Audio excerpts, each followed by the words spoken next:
فرمانے آخری نبی رسول ہاشمی صلی اللہ تعالی علیہ وسلم جسے کوئی اہم حاجت درپیش ہو وہ مجھ پر کثرت سے درود شریف پڑھے، کیونکہ درود پاک دکھ، درد اور مصیبتوں کو دور کرتا اور رزق میں اضافہ کرتا ہے۔ تو جب بھی کوئی مشکل آئے، پریشانی آئے، تکلیف آئے، ٹینشن آ جائے تو اس کا بار بار اظہار کرنے سے ٹینشن دور نہیں ہو جاتا۔ کوئی بھی مشکل آتی ہے بندہ سبھی کو بتاتا پھرے، بار بار ذکر کرتا رہے کہ یار بڑی مشکل میں ہوں، بڑی پریشانی میں ہوں۔ شاعر کہتے ہیں نا کہ دکھوں نے تم کو جو گھیرا ہو تو درود پڑھو، دکھوں نے تم کو جو گھیرا ہو تو درود پڑھو، جو حاضری کی تمنا ہو تو درود پڑھو۔ تو جب ٹینشن دور کرنے کا، مشکل دور کرنے کا، پریشانی دور کرنے کا وظیفہ مل گیا ہے، چابی مل گئی ہے، تو پھر فضول باتیں کرنے کی بجائے ہمیں درود پاک کی کثرت کرنی چاہیے۔ صلو علی الحبیب صلی اللہ تعالی علی محمد صلی اللہ علیہ وسلم۔ آج میں آپ کو اللہ کے ایک نبی کا واقعہ سنانا چاہتا ہوں۔ یہ واقعہ قرآن مجید میں بہت تفصیل کے ساتھ موجود ہے، اور یہ واقعہ ایسا ہے کہ میں ان نبی علیہ الصلوۃ والسلام کے عمل کا نام لوں تو نبی علیہ الصلوۃ والسلام کا نام آپ کے ذہن میں خود ہی آ جائے گا۔ یعنی انہوں نے وہ عمل ایسا کیا کہ اب ان کے نام کے ساتھ وہ عمل ایک خاص ٹیگ بن گیا ہے۔ اور اگر میں اب عمل بتاتا ہوں، نام آپ خود بتائیں گے۔ اور ان کا عمل تھا کہ ان کے اندر کمال صبر تھا۔ اب یہ صبر کرنے والے نبی کون ہیں؟ صبر ایوب علیہ السلام۔ مشہور ہے دنیا میں کہ ایوب علیہ السلام کا جو صبر ہے وہ ضرب المثل بن گیا، وہ ایگزامپل بن گیا۔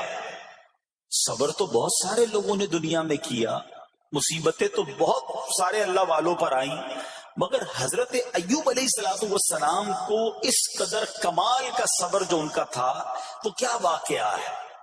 تو آج مشکلیں ہیں، پریشانیاں ہیں، ٹینشن ہیں، لوگ جب پریشان ہوتے ہیں تو صبر کا دامن تھامنے کی بجائے نارملی بے صبری، شکوے اور شکایات کی طرف جاتے ہیں۔ تو زندگی میں جب بھی کوئی معاملہ آئے نا، ہمیں اللہ کے کلام کی طرف رجوع کرنا چاہیے، اللہ والوں کی سیرت کی طرف رجوع کرنا چاہیے، اور رب کریم کے جو منتخب ترین بندے ہیں، دنیا کے افضل ترین جو افراد ہیں، وہ انبیاء کرام علیہ الصلوۃ والسلام ہیں۔ تو ہمیں جب بھی کوئی پرابلم آئے، جب بھی کوئی مسئلہ درپیش ہو، پہلے دیکھیں اللہ والوں نے اس موقع پر کیا کیا تھا، قرآن کیا کہتا ہے، حدیث کیا کہتی ہے، تو پھر زندگی میں چیزیں آسان ہو جاتی ہیں۔ تو حضرت ایوب علیہ الصلوۃ والسلام کی سیرت کے بارے میں جانتے ہیں کہ آپ حضرت اسحاق علیہ الصلوۃ والسلام کی اولاد میں سے ہیں، اور ان کی والدہ حضرت لوط علیہ الصلوۃ والسلام کے خاندان سے ہیں۔ اللہ تعالیٰ نے آپ کو ہر طرح کی نعمت سے نوازا تھا۔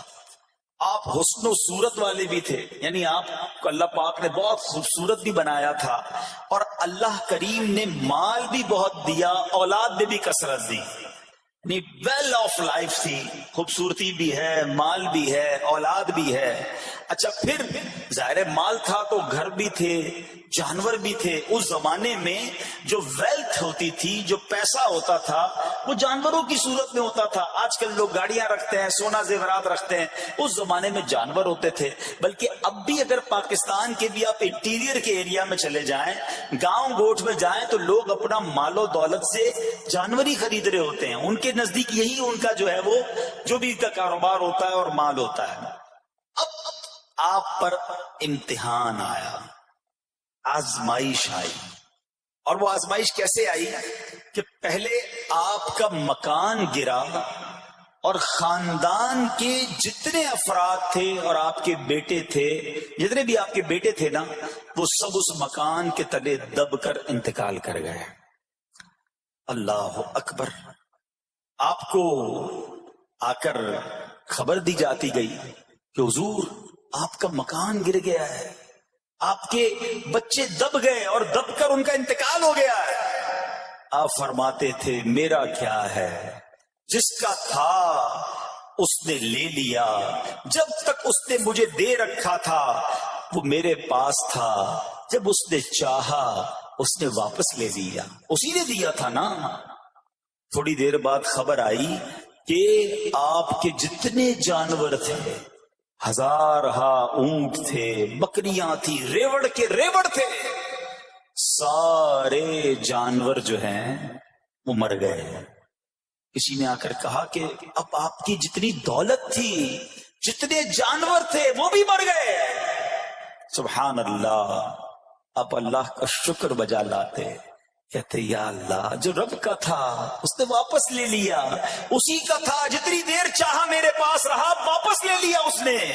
میں اپنے رب کی رضا پر راضی، میں اس امتحان پر راضی ہوں۔ اللہ اکبر۔ اب کیا ہوا کہ آپ کی تمام کھیتیاں اور جو باغات تھے، بہت بڑی زمینیں تھی، بڑے بڑے کھیت تھے، وہ بھی سارے کے سارے برباد ہو گئے۔ کسی نے آ کر بتایا کہ حضور اب تو کھیت بھی گئے، اب باغات بھی گئے۔ آپ نے فرمایا کہ جس کا تھا اس نے لے لیا، میں اس کی رضا پر راضی ہوں۔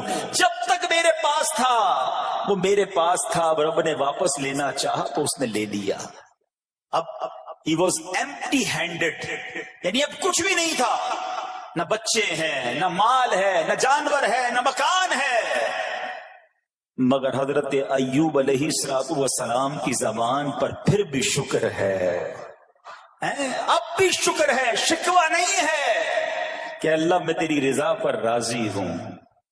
لیکن ابھی امتحان ختم نہ ہوا تھا، اور اس امتحان کے پیچھے بعض مفسرین نے ایک اور قول بھی نقل کیا کہ شیطان نے حضرت ایوب علیہ السلام کو دیکھ کر اللہ کی بارگاہ میں کہا کہ مولا یہ تیرا بندہ اس لیے تیرا شکر گزار ہے کہ تو نے اسے بڑا نوازا ہے، بڑا مال دیا ہے، اولاد دی ہے، گھر دیا ہے۔ اب رب کریم نے حضرت ایوب پر امتحان بھیجا تاکہ پتا چلے کہ میرے نیک بندے امتحان کے بعد بھی صبر کرتے ہیں۔ لیکن اب سب چلا گیا نا، تو شیطان نے کہا کہ ابھی جان تو باقی ہے نا، صحت تو باقی ہے۔ اللہ اکبر۔ مزید آزمائش آئی اور یہ ہوا کہ آپ کو بیمار کر دیا گیا، مبارک جسم پر بڑے بڑے آبلے پڑ گئے، پھوڑے جس کو کہتے وہ پڑ گئے۔ اس حال میں آپ کے سارے دوست بھی آپ کو چھوڑ کے چلے گئے۔ آج کل ویسے بھی حال ایسا ہی ہے جناب، جب تک پیسہ ہے، شہرت ہے، آپ کے پاس کوئی مال ہے تو آس پاس بہت سارے لوگ ہوتے ہیں، مگر جب یہ سب چیزیں چلی جائیں نا تو بعض اوقات ایسی کنڈیشن میں اپنے اور پرائیوں کی جانچ بھی ہو جاتی ہے کہ اب کون کھڑا ہے۔ دوستی مال کے لیے تھی، دوستی شہرت کے لیے تھی، دوستی منصب کے لیے تھی، یا کسی کی ذات سے واقعی خالص دوستی تھی۔ اب کیا ہوا، آپ کے سارے رشتہ دار، سارے دوست بھی دور چلے گئے، سوائے آپ کی فرما بردار زوجہ تھی جن کا نام تھا رحمت بن افراہیم، اور یہ حضرت یوسف علیہ السلام کی پوتی بھی تھی، اللہ کے نبی کی آل سے تھی، وہ آپ کی خدمت کرتی رہی۔ اب جسم پر پھوڑے ہیں، آبلے ہیں، ایک بیوی ہے، نہ پیسہ ہے، نہ مال ہے، نہ بچے ہیں، واٹ ایور جو تھا سب ختم، مگر زبان ہے کہ اس پر پھر بھی اللہ کا ذکر جاری ہے، پھر بھی شکر جاری ہے، پھر بھی صبر ہے۔ بات کرنا آسان ہے جناب، مشکل آئے اور صبر کرے بندہ، اصل امتحان یہ ہے۔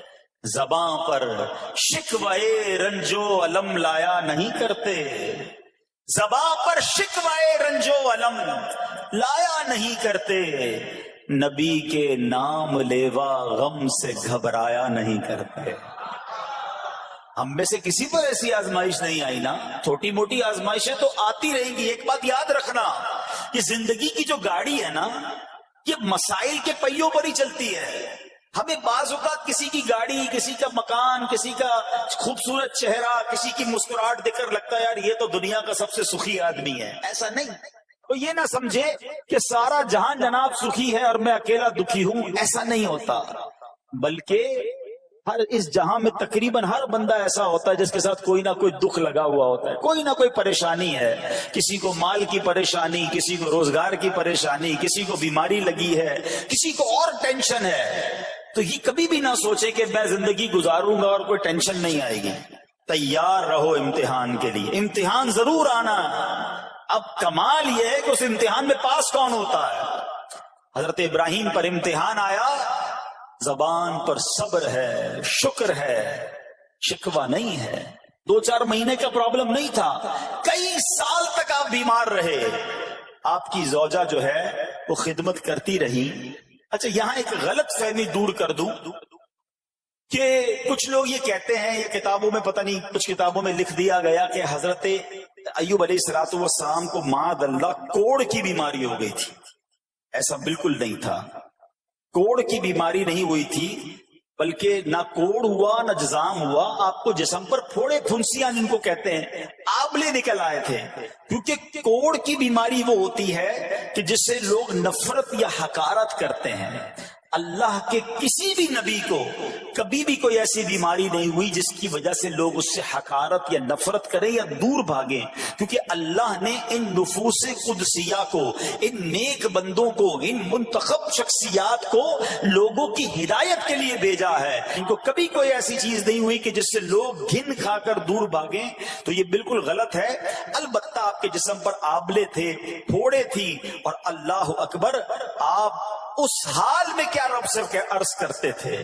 آپ عرض کرتے تھے، قرآن میں یہ الفاظ موجود ہیں، انی مسنی الضر وانت ارحم الراحمین. ترجمہ کیا ہے؟ مجھے تکلیف پہنچی اور تو سب مہر والوں سے بڑھ کر مہر والا ہے، رحم کرنے والوں میں سب سے بڑھ کر رحم کرنے والا ہے. یعنی اللہ کی بارگاہ میں یہ عرض کرتے تھے، یا اللہ تکلیف پہنچی ہے، رحم تو نے کرنا ہے، تو ارحم الراحمین ہے. زمانے سے نہیں کہتے تھے. یہاں ایک اور پرابلم ہے. میں کوئی مسئلہ ہوتا ہے، پرابلم آتی ہے، ہم ساری دنیا سے کہتے ہیں یہ مسئلہ ہو گیا، یہ پرابلم ہو گئی. نہیں، ساری دنیا میں سے کوئی آپ کا مسئلہ حل نہیں کر سکتا. اس سے بات کرو نا جو مسائل کو حل کرنے والا ہے، اس سے عرض کرو نا جو مصیبت کو دور کرنے والا ہے. ادھر ادھر جانے کی بجائے پرابلم یہ ہے جب بھی مشکل آتی ہے ہم سب کے پاس جاتے ہیں، ہم رب کے پاس نہیں جاتے. جاؤ اس کے پاس جو حل المشکلات ہے، جو مصیبتوں کو حل کرنے والا ہے، اس کی بارگاہ میں فریاد کرو. وہ شاعر کتنی پیاری بات لکھتے ہیں نا، یہ بہت سارے لوگوں کے لیے درس ہے جو اپنی پرابلمز کے لیے دنیا والوں کے پاس جاتے ہیں. ارے اگر پکارنا ہے تو اللہ کی بارگاہ میں پکارو، التجا کرنی ہے تو اللہ کے حبیب سے عرض کرو نا. شاعر لکھتے ہیں، کسی کا احسان کیوں اٹھائیں، کسی کو حالات کیوں بتائیں، کسی کا احسان کیوں اٹھائیں، کسی کو حالات کیوں بتائیں. تمہیں سے مانگیں گے تم ہی دو گے، تمہارے در سے ہی لو لگی ہے. ہم اللہ کی بارگاہ میں عرض کریں، اللہ کے حبیب کی بارگاہ میں لو لگائیں. دنیا والوں کے پاس کچھ نہیں رکھا، لیکن ہم دنیا والوں کو بتا کر اپنے صبر کا ثواب بھی ضائع کر دیتے ہیں. دیکھو حضرت ایوب علیہ السلام کا صبر، کسی سے نہ کہا، اللہ کی بارگاہ میں عرض کرتے رہے. اب آپ کی آزمائش کا وقت پورا ہوتا ہے، دعا کرتے رہے، التجا کرتے رہے، صبر کرتے رہے. حکم ہوا کہ اپنا پاؤں زمین پر مارو. حضرت ایوب علیہ السلام نے پاؤں زمین پر مارا تو زمین سے ایک چشمہ پھوٹ اٹھا. حکم الہی سے حکم دیا گیا کہ اب اس پانی سے غسل کرو. آپ نے جب اس پانی سے غسل کیا تو آپ کی تمام بیماریاں دور ہو گئی. پھر آپ 40 قدم چلے، دوبارہ زمین پر قدم مارنے کا حکم دیا. قدم مارتے ہی ایک اور خوبصورت لذیذ ٹھنڈے پانی کا چشمہ نمودار ہوا. پانی ٹھنڈا، میٹھا اور لذیذ تھا. اب آپ نے وہ پانی پیا تو آپ کے باطن میں نور ہی نور پیدا ہو گیا. اور آپ کو اعلیٰ درجے کی صحت و نورانیت حاصل ہو گئی. اور سنو، میرا رب تو قادر ہے نا، اللہ تعالیٰ نے آپ کی وہ ساری اولاد جو دب کر کئی سال پہلے مر گئی تھی، انتقال فرما گئے تھے، اللہ نے ان تمام اولاد کو پھر زندہ فرما دیا، اور آپ کی بیوی کو دوبارہ جوانی بخشی، اور اب اس کے بعد بھی آپ کی کثیر اولاد ہوئی. سنو سنو، جو جانور چلے گئے تھے نا، اللہ نے مویشی، اسباب، وہ خزانہ اس سے زیادہ آپ کو پھر سے عطا فرما دیا. صبر کیا تھا نا. ان اللہ مع الصابرین. اچھا، یاد سب کو ہے یہ آیت، بچپن سے یاد ہے، اللہ صابروں کے ساتھ ہے، صبر کرنے والوں کے ساتھ ہے. مگر صبر کرنا نہیں ہے، امتحان آنا ہے تو صبر کرنا نہیں ہے. آیت سب کو پتا ہے. اچھا، جس کے ساتھ پرابلم ہو جائے نا، اس کو بھی بندہ درس دینے جا رہا ہوتا ہے، بھائی صبر کرنا، اللہ آپ کو صبر دے. لیکن جب اس پر امتحان آتا تو یہ صبر کرتا نہیں ہے. دوسروں کو درس دے رہا تھا، آج تیری باری آئی ہے نا، تو صبر کا دامن نہ چھوڑیں. میں آپ کو ایک بات سوال پوچھنا چاہتا ہوں. آج کل ہم بڑے لوگوں سے تعلقات کیوں بنانے کی کوشش کرتے ہیں؟ یار جب کوئی مشکل ٹائم آئے گا نا تو یہ بندہ کام آئے گا. یہ پیسے والا دوست ہے، یہ اس کے تعلقات بہت ہیں، اس کی گورنمنٹ میں بات ہے، اس کی وکیلوں میں بات ہے. 4-5 ایسے دوست ہونے چاہیے. یہ ڈاکٹروں کے اندر بڑی اچھی اس کی دوستی ہے، کوئی ڈاکٹر کا بھی کام آئے گا تو یہ بندہ کام آ جائے گا. ہم دنیا والوں سے تعلقات اس لیے بناتے ہیں تاکہ یار مصیبت آئے تو یہ بندہ کام آئے. اور نارملی اکثر ایسا ہوتا ہے کہ جس سے امید رکھی ہوتی ہے مصیبت کے وقت غائب ہو جاتا ہے. حضرت اسلام کی زندگی میں ایک اور واقعہ یہ ہوا کہ جب آپ بیمار تھے، آپ کو پتہ جب بندہ بیمار ہوتا ہے تو بعض اوقات اس کی طبیعت پہ کیفیات بھی ہوتی ہیں. تو آپ نے اپنی زوجہ کو پکارا، تو آپ کی زوجہ کچھ دیر میں حاضر ہوئی. تو آپ نے جلال میں آ کر اس کو 100 درے، اپنی زوجہ کو 100 کوڑے مارنے کی قسم کھا لی. اب جب صحت آ گئی تو قسم تو آپ نے کھائی ہوئی تھی، تو اب کیا کرتے؟ اس بیوی نے تو خدمت بھی بہت کی تھی، اب اسے کوئی خاص کیفیت تھی، آپ نے قسم اٹھا لی تھی. سبحان اللہ. ایوب علیہ السلام کو اللہ کریم نے قرآن میں کیا حکم دیا کہ اے ایوب، آپ ایک یعنی 100 جس کو کہتے ہیں تنکے، 100 تنکوں والی جھاڑو لیں اور اس جھاڑو کو ایک مرتبہ اپنی بیوی کو مار دیجئے تو آپ کی قسم جو ہے وہ پوری ہو جائے گی. یعنی قسم کا کفارہ نہیں دینا ہوگا. اللہ اکبر. اللہ نے اس نبی علیہ السلام کی فرما بردار بیوی کی جو سزا تھی یا جو معاملہ تھا اس کو کتنا آسان فرما دیا. تو رب کریم نے قرآن مجید فرقان حمید میں اس کو کس طرح بیان فرمایا؟ وَخُذْ بِيَدِكَ ضِغْثًا فَاضْرِبْ بِهِ وَلَا تَحْنَثْ. فرمایا کہ اپنے ہاتھ میں ایک جھاڑو لے کر اسے مار دے اور قسم نہ توڑ. اِنَّا وَجَدْنَاهُ صَابِرًا. فرمایا ہم نے اسے صابر پایا. نعم العبد، کیا اچھا بندہ. انہو اواب، بے شک وہ بہت رجوع لانے والا ہے. ارے آج دنیا کسی کو کہے یہ صبر والا ہے، حضرت ایوب کی شان دیکھو کہ رب فرما رہا ہے قرآن میں انا وجدناہ صابرا، اور ہم نے ایوب کو صبر کرنے والا پایا، صابر پایا. اللہ حضرت ایوب کے صبر کے صدقے ہمیں بھی صابرین میں شامل فرما لے. اللہ اکبر. سبحان اللہ. اور رب کریم نے جو اواب فرمایا، علماء کہتے ہیں کہ یہ اواب کے لاجواب خطاب کو جو آپ کے سر مبارک پر ایک تاج کی طرح رکھ دیا گیا، کیونکہ اواب کے معنی کیا ہے؟ انہو اواب، بے شک وہ بہت رجوع لانے والا ہے. اللہ اکبر. صبر کیا تو رب نے کیسے کیسے القاب جو ہیں وہ قرآن میں عطا فرمائے. یہاں ایک اور بات بھی سیکھنے والی ہے کہ حضرت ایوب علیہ السلام کے صبر کا کمال یہ ہے کہ قرآن میں ذکر آ گیا. آپ صبح قیامت تک حافظ تلاوت کریں گے، تراویح میں قرآن پڑھا جائے گا. جب بھی قرآن کی تلاوت دنیا کے کونے کونے میں کی جائے گی، قیامت تک حضرت ایوب کے صبر کا ذکر ہوتا رہے گا. جب آپ صبر کرتے ہیں، اللہ رسول کو راضی کر لیتے ہیں، اللہ ان ناموں کو بلند فرما دیتا ہے. بہرحال میرے پیارے اسلامی بھائیوں، اب یہاں تھوڑا سا ایک شرعی مسئلہ بھی سمجھ لیں. بعض اوقات کہ آپ لفظ سنتے ہیلا.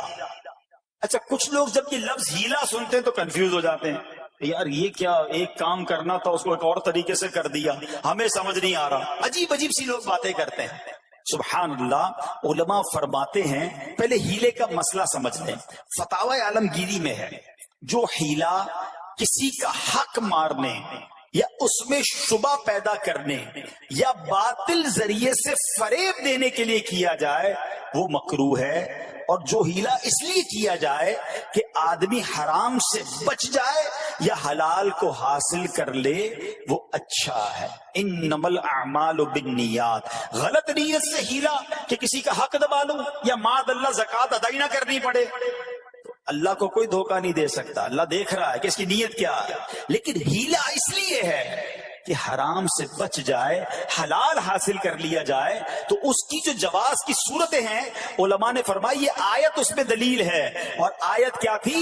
وَخُذْ بِيَدِكَ ضِغْثًا فَاضْرِب بِهِ وَلَا تَحْنَثْ، اور فرمایا اپنے ہاتھ سے ایک جھاڑو لے کر اسے مار دو اور قسم نہ توڑو۔ قسم تو 100 کوڑے مارنے کی تھی، اللہ کریم نے آسانی کا راستہ بتایا۔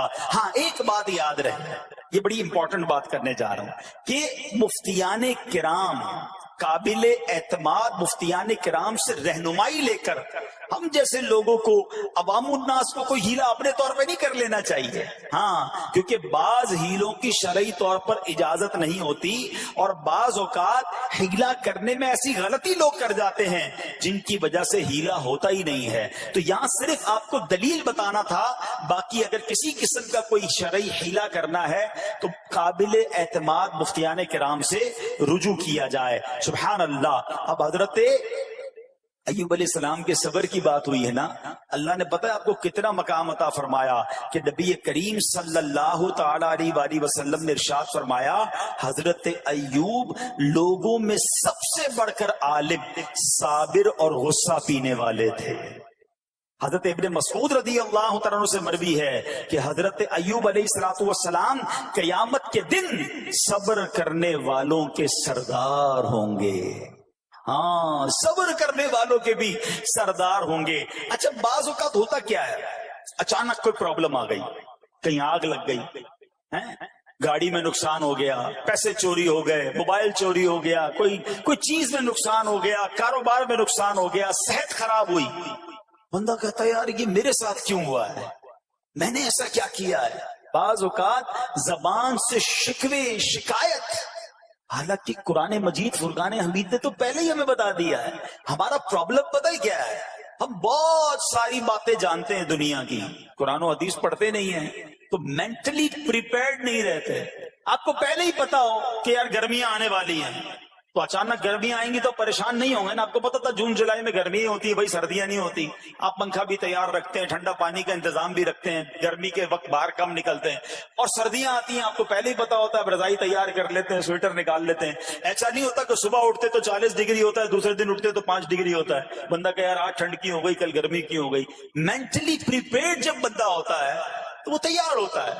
اگر جو قرآن پڑھنے والا ہے، حدیث پڑھنے والا ہے، اس کو تو پہلے ہی مینٹلی پریپیئرڈ ہونا ہے۔ کیوں؟ قرآن کا وعدہ ہے نا، قرآن کا اعلان سنو۔ اللہ کریم قرآن مجید میں کیا ارشاد فرماتا ہے؟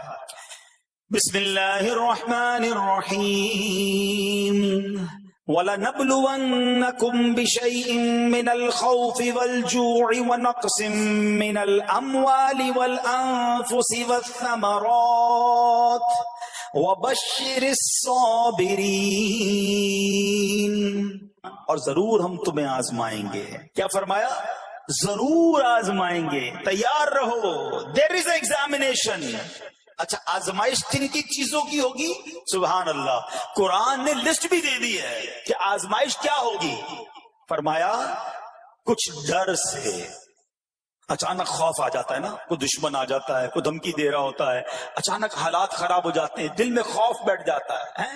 پھر فرمایا بھوک سے، مال کم ہو گیا، تنگی آ گئی تو بھوک سے۔ پھر فرمایا کچھ مالوں اور جانوں اور پھلوں کی کمی سے، کبھی کاروبار میں نقصان ہوگا، کبھی کسی کے باغات ہے تو باغ فصل اجڑ سکتی ہے، آپ کو کوئی نقصان ہو سکتا ہے، کسی جگہ آگ لگ سکتی ہے، اور جانوں کی کمی سے بیماری بھی آ سکتی ہے۔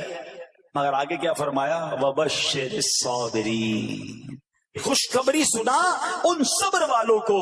اور جب سبحان اللہ یہ ایگزام آتا ہے نا، جو اس ایگزام سے نکل جاتا ہے تو رب نے فرمایا خوشخبری ہے. اللہ اکبر. ہم نے زندگی میں دیکھا ہے جس نے مصیبت پر صبر کیا، اللہ کی رضا پر راضی رہا، اللہ نے مشکل سے بھی نکالا اور پہلے سے اسے زیادہ عطا فرما دیا. ہمارا پرابلم ہی ہم ٹیسٹ میں فیل ہو جاتے ہیں. جیسے ہی امتحان شروع ہوا، واویلا شروع، شور شروع، شکوے شروع. سب کو بتانا، حالانکہ کر کوئی نہیں سکتا لیکن سب کو بتائیں گے. نہ کرو ایسا، میں جانوں میرا رب جانے، مجھے کیوں کسی کو بتانا.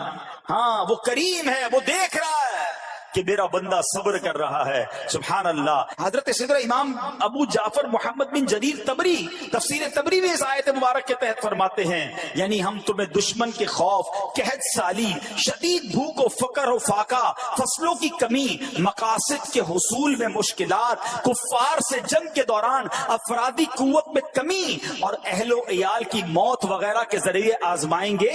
اور یہ سب چیزیں بطور امتحان ہوں گی تاکہ تمہارے سچے جھوٹوں سے اور اہل بصیرت منافقوں سے جدا ہو جائیں. یعنی اس ٹیسٹ میں پتا چل جائے گا کون اللہ والا ہے، کون صبر والا ہے، کون اللہ کی رضا پر راضی رہنے والا ہے. سنو سنو، جب یہ تکلیف آتی ہے نا تو اس کا پھر اجر کتنا ملتا ہے. شہنشاہ نبوت، مخزن جود و سخاوت صلی اللہ تعالی علیہ وسلم نے ارشاد فرمایا، جو دنیا میں ہی اپنی ہر خواہش کی تکمیل کر لے تو یہ چیز آخرت میں اس کے اور اس کی خواہش کے درمیان آڑ اور پردہ بن جائے گی. اور جو مالداروں کی زینت کی طرف اپنی نگاہیں دراز کرے تو وہ آسمان والوں کے سامنے بے عزت ہو جاتا ہے. اور جو شدید بھوک پر صبر کرے اللہ عز و جل اس کو جنت الفردوس میں جہاں چاہے گا ٹھکانہ عطا فرمائے گا. ہاں، ہر چیز پوری ہو جائے، جو چاہیے وہ مل جائے، یہ نہیں ہونا چاہیے. کچھ نہ کچھ آزمائشیں آئیں گی اور اگر سب ادھر مل گیا تو ادھر پھر کیا ملے گا.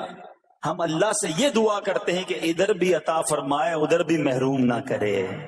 ہاں، ہمیں ڈرتے بھی رہنا چاہیے کہ یار میں جو مانگتا ہوں ادھر مل جاتا ہے، کہیں وہاں محروم نہ رہ جاؤں. تو آزمائش آئے تو صبر کرنا چاہیے، اللہ کی رضا کے طور پہ زندگی گزارنی چاہیے. ایک بار نبی پاک علیہ الصلوۃ والسلام انصار کے پاس تشریف لے گئے تو فرمایا کیا تم مومن ہو؟ بڑا کمال کا سوال جواب ہے، ذرا غور کیجئے. ہمارے پاس بھی کوئی آ کر کہے کہ کیا تم مومن ہو تو ہم کیا جواب دیں گے؟ صحابہ خاموش رہے. سیدنا فاروق اعظم نے کہا حضور ہاں ہم مومن ہیں. شاید ہمارا بھی جواب یہی ہوگا مومن ہے.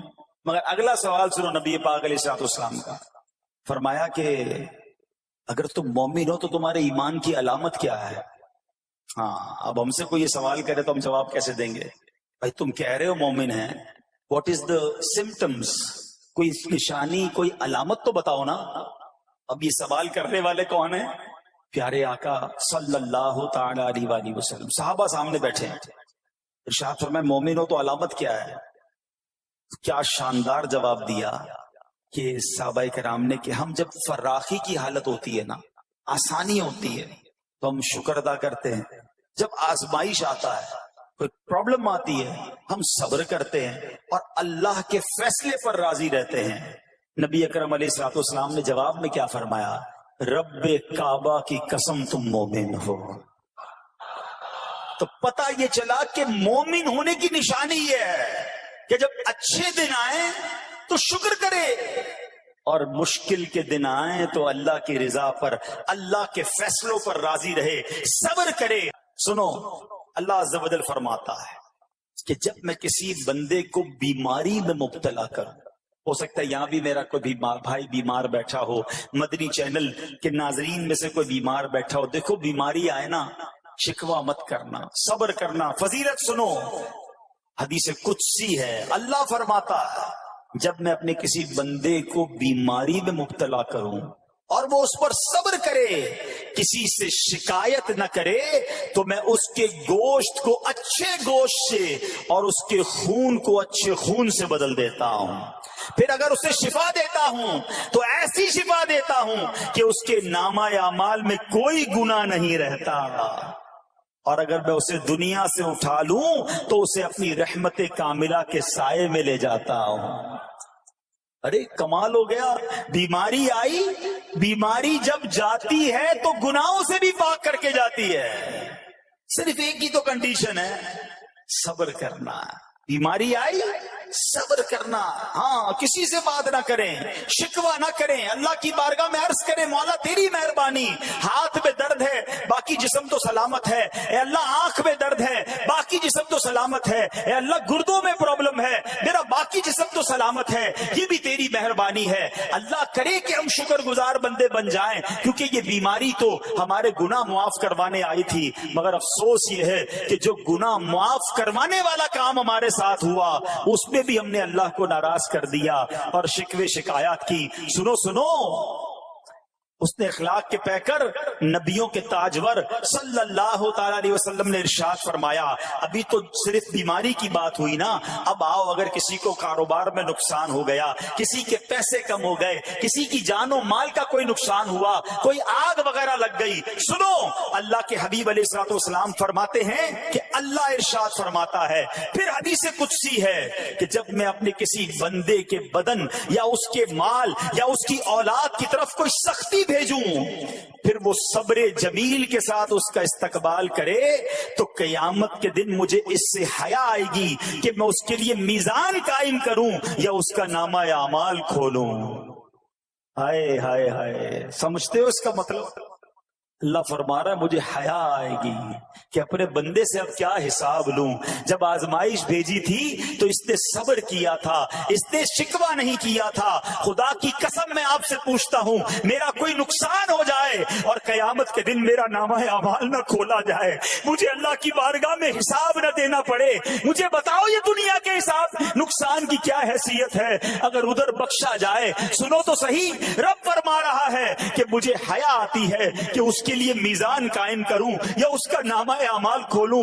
ارے یہ ساری دنیا کی دولت، یہ ساری دنیا کی آسائش ایک طرف، اگر قیامت کے دن حساب کتاب میں آسانی مل جائے، اللہ بلا حساب جنت میں داخل کر دے، اس سے بڑھ کر کوئی نعمت نہیں۔ مگر آج افسوس یہ ہوتا ہے کہ اگر کسی پر امتحان آتا ہے وہ اس امتحان میں فیل ہو جاتا ہے۔ اس حدیث میں ایک لفظ استعمال ہوا صبر جمیل کے ساتھ۔ اب یہ بھی بڑا مسئلہ ہے کہ لوگوں کو یہی نہیں پتا کہ صبر جمیل ہے کیا۔ لوگ کہتے تو بہت ہیں، اللہ پاک آپ کو صبر جمیل عطا فرمائے، اب اس سے پوچھو بھائی صبر جمیل کی تعریف کیا ہے، تو پھر تعریف نہیں پتا ہوتی۔ یہ کسی جمیل بھائی کا صبر نہیں ہے کہ جس کو صبر جمیل کہا جاتا ہے۔ صبر جمیل کی تعریف سمجھو۔ علماء کہتے ہیں کسی مصیبت زدہ اور غیر مصیبت زدہ کو برابر میں دیکھو مگر دونوں میں کوئی فرق نظر نہ آئے، یعنی چہرہ بھی نہ بتائے کہ وہ کسی مشکل میں ہے، اس کی عادتیں بھی نہ بتائیں کہ وہ کسی پرابلم میں ہے، یعنی اس کو دیکھ کر پتہ ہی نہ چلے کہ وہ بڑی مشکل میں ہے۔ فرمایا یہ ہے صبر جمیل۔ مگر آج ہمارا حال یہ ہے، ہمارا چہرہ بتا دیتا ہے بھائی خیر تو ہے، بڑی ٹینشن میں ہو، ہاں یار کیا کروں بس موبائل ٹوٹ گیا، ارے بھائی بڑی چہرے پہ بڑی ہوائیاں اڑ رہی ہیں، بس کیا کروں جناب آج 5,000 روپے کھو گئے، 5,000 روپے کھو جائیں، چھوٹا سا نقصان ہو جائے، ہمارا چہرہ بتا دیتا ہے کہ ہمارے ساتھ کوئی معاملہ ہوا ہے۔ صبر جمیل یہ ہے کہ دیکھ کر کوئی پہچان ہی نہ سکے کہ یہ بندہ کتنی مشکل میں ہے، چاہے اندر کتنی تکلیف میں ہو، دنیا والوں کو نہ بتائے کیونکہ وہ رب کا بندہ ہے، وہ اللہ کی بارگاہ میں فریاد کرے۔ یہ صبر جمیل ہے اور اللہ اسے ہم سب کو نصیب فرمائے۔ ہاں یہ بڑی کمال کی بات ہے۔ ہم کیا کرتے ہیں سارے جہان کو بتاتے ہیں، اچھا پھر آخر میں لوگ کہتے بھی ہیں جب پورے محلے کو بتا دیا نا پھر اس کے بعد کہتے ہیں بس کیا کریں بھائی صبر ہی کر رہے ہیں۔ اب آپ صبر نہیں کر رہے حضرت، ہاں آپ کا صبر چلا گیا، آپ نے ساری دنیا کو تو بتا دیا۔ صبر یہ ہے کہ صبر پہلے صدمے پر ہوتا ہے، جیسے ہی آپ کو کوئی صدمہ لگا نا اب آپ جانے رب جانے، نہ بتائیں کسی کو، ٹھیک ہے وہ الگ بات ہے آپ کسی کو دعا کے لیے کہہ دیں، لیکن بڑا نقصان ہو گیا، بڑی مشکل ہو گئی، بڑی پریشانی ہو گئی، اس سے حل تو کوئی نہیں ہونا۔ اچھا ہمارا ماجرا ایک اور بھی بڑا عجیب ہے، مشکل ہو جائے تو سب کو بتاتے ہیں، آسانی ہو جائے تو پھر کسی کو نہیں بتاتے۔ 5,000 کا نقصان سارے محلے کو پتا ہے، 50,000 کا فائدہ ہوا پھر کسی کو بتایا آپ نے؟ نہیں یار بتاؤں گا تو نظر لگ جائے گی، گھر والوں کو تو بالکل بھی نہیں بتاؤں گا خرچہ بڑھا دیں گے۔ گھر والوں کو ساری ٹینشن کی خبریں جا کے دے رہے ہوتے ہیں، مارکیٹ میں بڑا نقصان ہو گیا، آج بڑا مندہ ہے، ارے بھائی کاروبار بالکل نہیں ہے، تاکہ گھر والوں کا خرچہ روک سکے. اور جیسے ہی کاروبار اچھا ہو گیا گھر جاتے پھر بھی وہی والا منہ بنا لیتے ہیں تاکہ ان کو پتہ نہ چلے میں بڑے پیسے کمانے لگا ہوں. یہ نہ کیا کریں. ہاں ٹینشن آپ کسی کو بتا کر اپنا صرف ثواب ضائع کرتے ہیں، باقی کچھ نہیں ہوتا. کرنا رب نے ہے، اور یہ اگر آزمائش میرے درجے بلند کرنے آئی ہے، اگر یہ آزمائش مجھے اللہ کے قریب کرنے آئی ہے تو پھر تو اس کا استقبال ہونا چاہیے نا. ہاں ہمارے بزرگان دین تو آزمائشوں کا استقبال کیا کرتے تھے. اور سنو، یہاں ہو سکتا ہے کہ میرا کوئی نابینا بھائی بیٹھا ہو. بعض اوقات ایسا بھی ہوتا ہے کہ اچانک کسی کی بینائی چلی جاتی ہے، آنکھیں ٹھیک ہوتی ہیں اور اچانک ایکسیڈنٹ ہوا یا کوئی واقعہ ہوا ہے. بہت بڑی آزمائش. اللہ اس آزمائش سے ہمیں محفوظ رکھے.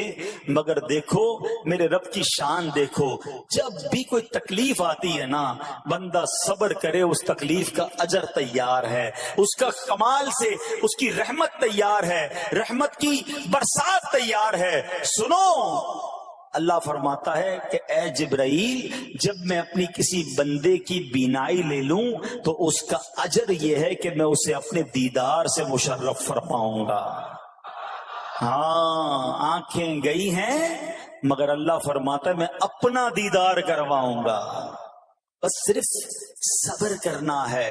اسی طرح میرے پیارے اسلامی بھائیوں، بعض لوگوں کے یہاں بچے کا انتقال ہو جاتا ہے، چھوٹے چھوٹے بچوں کا انتقال ہو جاتا ہے، یا بعض اوقات پیدائشی بچہ مرا ہوا ہوتا ہے، پیدا اس کا انتقال ہو جاتا ہے، یا بعض اوقات ولادت سے پہلے ہی بچہ ضائع ہو جاتا ہے. بہت شور، بڑا واویلا، بڑا رونا پیٹنا گھروں میں ہوتا ہے. مت کیا کرو ایسا. یقین کریں یہ بہت بڑا انعام تمہیں ملنے جا رہا ہے.